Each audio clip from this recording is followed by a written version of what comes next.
అందరూ కూడా చెప్తున్నారు కానీ పరాశర సంహితలో చాలా గుప్తంగా దీని గురించి చాలా చక్కగా వివరించారు. ముందుగా మనకి సంవత్సరం అంతా కూడా హనుమంతుడి యొక్క పర్వాలు చాలా విశేషంగా ఉన్నాయి, ప్రతి మాసంలో కూడా ఉన్నాయి. కానీ విశేషంగా మనకి చైత్రమాసం ఉగాది దగ్గర నుంచి చూసుకుంటే చైత్రశుద్ధ పౌర్ణమి హనుమద్ విజయోత్సవంగా, వైశాఖ బహుళ దశమి స్వామి ఆవిర్భవించినటువంటి రోజు, ఆ రోజు హనుమత్ జయంతిగా, మార్గశిర శుద్ధ త్రయోదశి హనుమత్ వ్రతంగా స్వామిని ఆరాధించమన్నారు.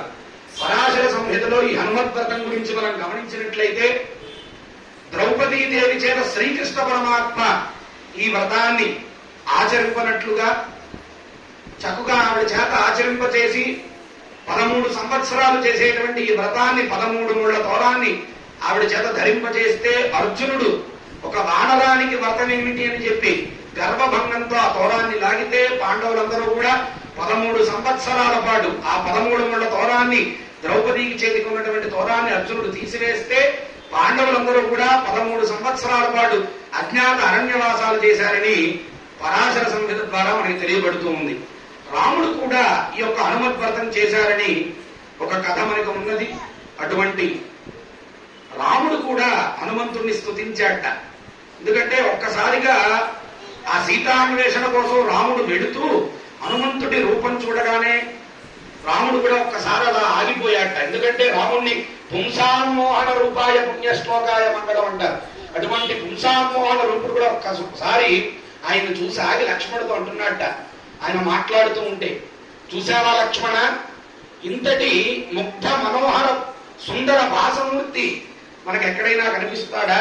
ఆ మాట చూసావా? అందుకే హనుమంతుణ్ణి ఆరాధిస్తే పిల్లలకి చక్కగా మాటలు రావాలంటే ఆ వాక్కులో పరిశుభ్రత, ఆ వాక్కులో పటుత్వం రావాలి అంటే హనుమని ఆరాధించాలి. అటువంటి రాముడు కూడా హనుమంతుడి యొక్క ఆ వాగ్దాటి చూసి, ఆయన రూపాన్ని చూసి రాముడు కూడా లక్ష్మణుడికి చెప్పాట. అటువంటి దివ్య సుందరమైనటువంటి రూపం ఆ యొక్క హనుమంతుడిది. మార్గశిర శుద్ధ త్రయోదశి అంటే ఈ రోజున విశేషమైనటువంటి పర్వం. చాలా మందికి హనుమత్ వ్రతం అంటే ఏంటో తెలియదు. మనకి 108 వ్రతాలు చెప్పారు. పురాణాలు అయితేనేమి అన్నిటి పరంగా మనం చూసుకుంటే మనం ఆచరించలేని కొన్ని, ఆచరించలేని కొన్ని 108 వ్రతాలు ఉన్నాయండి. ఆ 108 వ్రతాల్లో హనుమత్ వ్రతం కూడా ఉత్తమమైనటువంటిది. ఈ వ్రతాన్ని ఆచరించడం ద్వారా దుష్టగ్రహాలు ఏవైతే ఉంటాయో అవన్నీ కూడా పోతాయి. ముందుగా నరదిష్టి అదన్నీ కూడా పోతాయి. అలాగే భూతప్రేత విశాఖ బాధలు ఏమైనా ఉంటే పోతాయి. అటువంటి హనుమంత్ ఆరాధన ఎంతో విశేషం. ఇందాక మనం ధ్యాన శ్లోకం ఒకటి చెప్పాం, ఎత్రాస్తి భోగో నచతత్ర మోక్ష. ఎక్కడైతే భోగం ఉంటుందో, ఆనందం ఉంటుందో అక్కడ మోక్షం ఉండదు. ఎత్రాస్తి మోక్షో నచతత్ర భోగ. ఎక్కడైతే మోక్షం ఉంటుందో అక్కడ ఆనందం ఉండదు. అయితే శ్రీ మారుతే పాద సమర్చకానం, ఎవరైతే హనుమంతుడి యొక్క పాదాలు పట్టుకుంటారో వాడికి భోగము మోక్షము, ఆనందము మోక్షము రెండు వస్తాయిట. ఈ మాట చక్కగా మనకి పరాశర సంహితలో చెప్పారండి. అనుభవపూర్వకంగా కూడా సంవత్సరం నుంచి చక్కగా ఎన్నో సంవత్సరాల నుంచి ఇక్కడ అందరూ స్వామిని ఆరాధిస్తూ విశేషమైనటువంటి ఫలితాన్ని పొందుతున్నారు. అటువంటి హనుమంతుడి పాదాలు పట్టుకుంటే మనకి భోగము మోక్షము రెండు లభిస్తాయిట. అటువంటి హనుమత్ వ్రతం పర్వదినాన విశేషంగా ప్రదోష వేళలో చక్కగా మనం హనుమని ఆరాధించుకుంటున్నాం. అందరూ కూడా చక్కగా నమస్కారం చేసుకుని రామనామాన్ని, ఆ హనుమంతుడి యొక్క నామాన్ని అందరూ కూడా స్మరించుకుంటూ ఉండండి.